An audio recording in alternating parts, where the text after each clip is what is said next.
Hello, and yes, I know it's the first thing I'm uploading in a long time, but this is happening so much so with a company I've loved for a long time over a game series I adore, and I'm done already with the two bits of information that started all this. Because what I saw was two people who do not actually understand the message Dragon Age got across. I know I'm just another voice here, but let me be incredibly clear on this one. The original developer, who is apparently really wanting to make sure everybody knows he's bringing politics into this upcoming fourth game, which I don't know because I never played the epilogue content on Inquisition because I've been poor for a very long time, but I've played till the end of the base game for Inquisition. And if he's trying to drag politics into this, I can see how he would have a room to do that, but I don't think he'll do it very subtly or organically. And then we have the other side bringing up that the politics that he wants to push into this just don't. He says it's always been a part of Dragon Age. The creator says it's always been a part of it. And this other guy pointed out all the ways in which the message he said was the point of Dragon Age is not actually a key center point. And he's not wrong in that regard. But then the points he ended up making were actually quite literally still not the point. So, being a longtime fan of Dragon Age, somebody who even loved Inquisition, even though that's apparently a controversial opinion, I felt like I wanted to make this clear. The point, the narrative, the ongoing structure and story to Dragon Age is sacrifice, to put it in one word. What are you willing to sacrifice to accomplish your goals? That's all. What is it from other people? What is it from yourself? What is it of the world? What would you give up to accomplish your goals? Now, this may seem like well, no doubt it's about sacrifice because the very first game ended with a choice involving that, but the other games aren't. No, they also are about sacrifice. And all we need to see that ongoing thread, other than the obvious big choice at the end of the first game, which I'm assuming anybody who's watching this has already played the game, if you look at every single companion quest, if you look at every single crucial moment in your development with companions, barring the DLC ones, because I don't fully remember if Shale had anything involving that, is sacrifice. Look at Alistair. Goldana wasn't really interested in Alistair, so he had to give up his dream of, having a proper family, not to mention the fact that he kind of grew up without one in the first place. Even if he is looking after them and providing money and things like that, look at what happens when you finally get there. He has to give up on his revenge if he wishes to take the proper stand and help the kingdom grow. Because if he doesn't, he either kills Loghain, kills off, a wonderful, an ambitious woman, but he sacrifices the peace of the realm just to kill Loghain and get a job he doesn't want. Or he can give up on his lineage entirely so that he has to end up facing off against you. Effectively, he gets executed if he doesn't cooperate. Things like that. Even Morgan. Morgan gave up her life in the wilds to go off and do her mother's bidding in getting the elder child born. And yet, even with that, if you played a male character and you romanced her, in order to save your life, she is willing to sacrifice the relationship she has with you, the chance for her child to get to know their father, any further contact with you as far as she's concerned in the first game. I know there's a DLC, but Witch Hunt is not a part of this right now.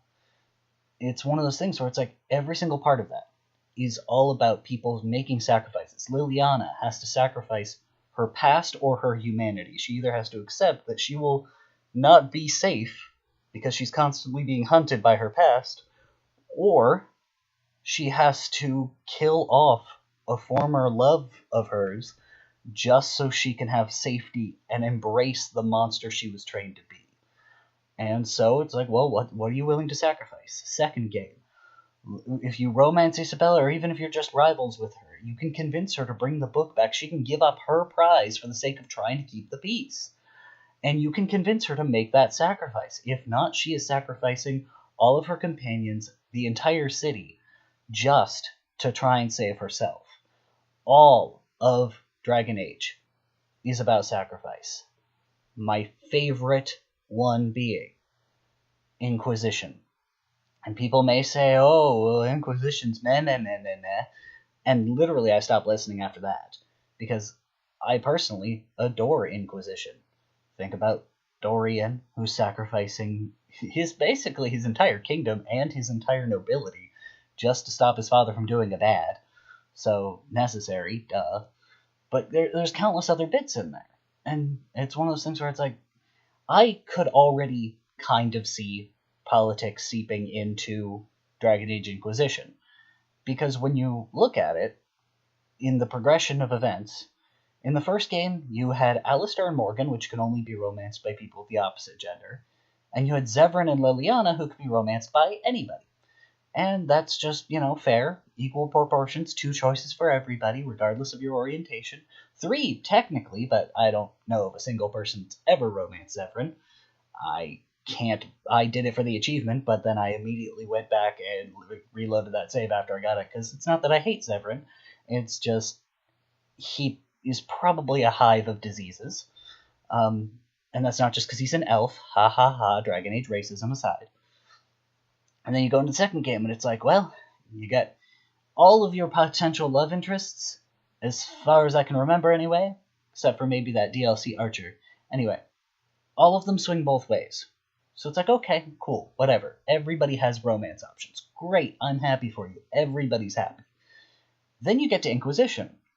And one of the most heartbreaking things for me was finding out on a playthrough of Inquisition that my favorite party member, my favorite character in the whole thing, Sarah, can only be romanced by females. And that broke my heart a little bit, because I love Sarah. Sarah is the best character, period, hands down, nobody else speak.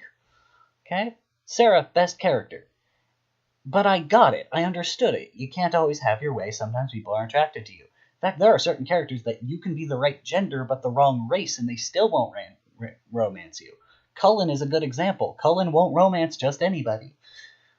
And guess what? Even with that, guess what? Sarah has a thing for big girls, so if you're female Kunari, Sarah will be head over heels absolutely adoring you, and if you're a dwarf, she'll be less sold on you because you're tiny.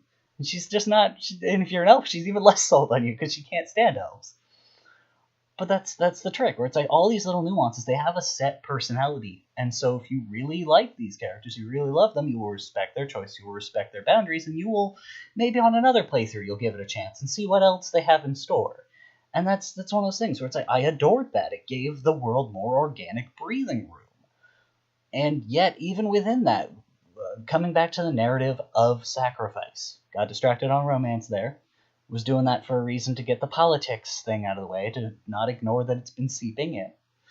But back onto the sacrifice thing, you show up just trying to do your job, and you get suddenly this magic marking on your hand that can close rifts that, you were at the dead center of somebody dying, and for all that it matters, everybody keeps calling you the Herald of Andraste. Well, if your character, if you choose to make them religious, then you can have them fully embrace this. Go, yes, I believe that Andraste gave me this, and it was a blessing from Andraste. And then something happens further down the line that causes you to realize that the mark itself was not directly given to you by Andraste. Now, you can sacrifice that narrative and go, no, I'm just a person that happened into this thing, we'll just move on from there and tell them the truth. Or you can stand by your firm beliefs that that Andraste made sure you were the one who got it instead of the other one.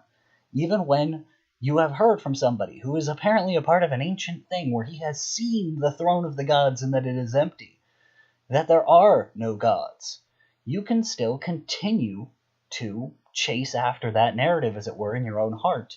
Or you can sacrifice it and be more honest with people. But it's one of those things where it's like, you have to make a sacrifice of yourself if you say, don't believe in Andraste, but you take on the name of the Herald of Andraste not because you are religious in that realm, but because it is something the people need to latch onto. You give them hope, and you are willing to sacrifice of yourself, as the Inquisitor, to do so. You're willing to go out there and take care of these things yourself. You're willing to sit down and do all the boring stuff to make Skyhold safe. You're willing to put yourself on the line. You're willing to go fight dragons. And yes, that's all part of questing and fun. But you're the one doing a lot of the sacrificing, a lot of this stuff, a lot of this busy work and diplomacy. You are making sacrifices of yourself to run an entire organization to give people hope in a dark time. You become a beacon of hope, and you have to sacrifice of yourself to do it. And that's what I love most about Dragon Age. Dragon Age does not have a alignment system, per se. What it has, the closest thing I ever got to that was in Dragon Age 2. But in Dragon Age 2, that was more a reflection of what your companions think of you, which they eliminated Inquisition, because you're the Inquisitor, and they're kind of there supporting there, but they didn't fully get rid of it, because your relationship with your companions is a consequence of your actions. Dragon Age, from the very beginning, has always been about what are you willing to do to accomplish your goals, and can you live with the consequences of those decisions? This is why there's no alignment system like Mass Effect. It is entirely action and reaction. What you do affects the world around you, and you have to live with the consequences. So what are you willing to live with, and what are you willing to do to get where you want to be? Are you willing to potentially kill millions and millions more dwarves just so you can have a giant golem army to fight the Darkspawn? Or are you willing to sacrifice the potential of a giant golem army so as to, protect innocent lives and stop this inhuman method from being used? Dragon Age 2, are you willing to sacrifice one of your companions for the sake of protecting an entire city, just for a chance at it? Or are you willing to sacrifice your own sibling if they end up on one side or the other that you aren't on? Are you willing to kill them? Because if not, guess what? It may be forced on you anyway. Are you willing to live with the consequences of dragging your cousin with you on a long trip that may lead you nowhere? And then finally, in Inquisition, are you willing to face the consequences that come from trying to oppose a man who would put himself on the throne of God?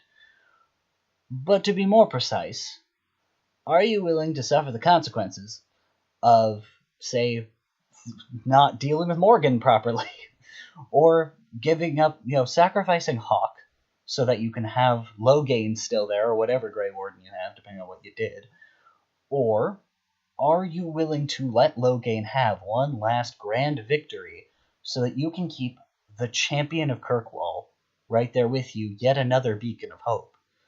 Loghain was once a hero, is no longer. I've also heard potential that it could be Alistair, but I've never had Alistair be that, because I do not know what chain of events leads to Alistair being the Grey Warden that's helping you. But that's the thing, it's like, are you willing to sacrifice the mages, thus potentially playing directly into the hands of the main villain? Or are you willing to lose the Templars in order to try and foil whatever plan that he currently has going on? And what are the consequences that you face different enemies depending on which faction you side with on a more regular basis? And which, so it's one of those things where it's like everything has consequences. Everything in Dragon Age has consequences, and you have to live with those. Now, some of them are bigger than others, especially in Inquisition. But that's the real link to all of this, is what are you willing to sacrifice, and can you live with the consequences? So if anybody wants to make this about one thing or another, then they're being dumb, because this is what it's about. It's about sacrifice and the consequences therein. If you want to try and force your politics in, it better fit with that narrative, because if it does not, you're not making a Dragon Age game. You are not making a game that doesn't judge you by the morality of what you do, but by the consequences of your actions.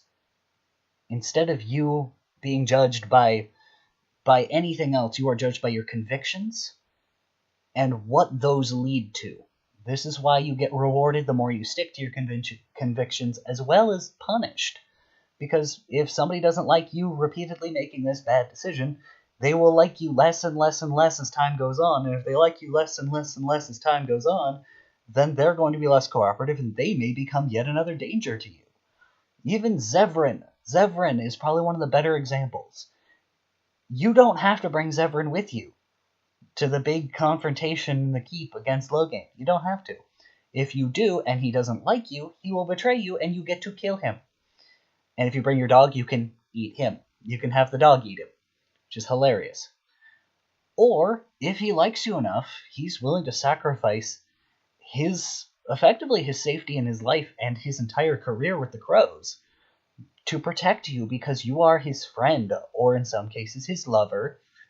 If you're weird like that, he's willing to make a sacrifice of himself to have your back.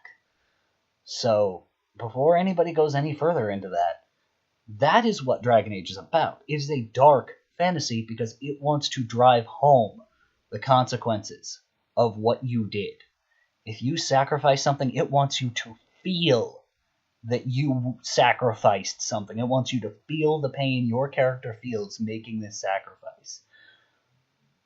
I'm sorry, I will get a proper video out explaining stuff later, but this was so just irritating to me I had to get it out there. So I'll be uploading this. I will better explain myself later. Probably in the next few days I'll get something up explaining it because I got work today, I got various other things. I'm getting my life in order. So, but I had to get this out because I can't not say something. Dragon Age is about sacrifice. And if you can't understand that, you are not a Dragon Age fan. Period.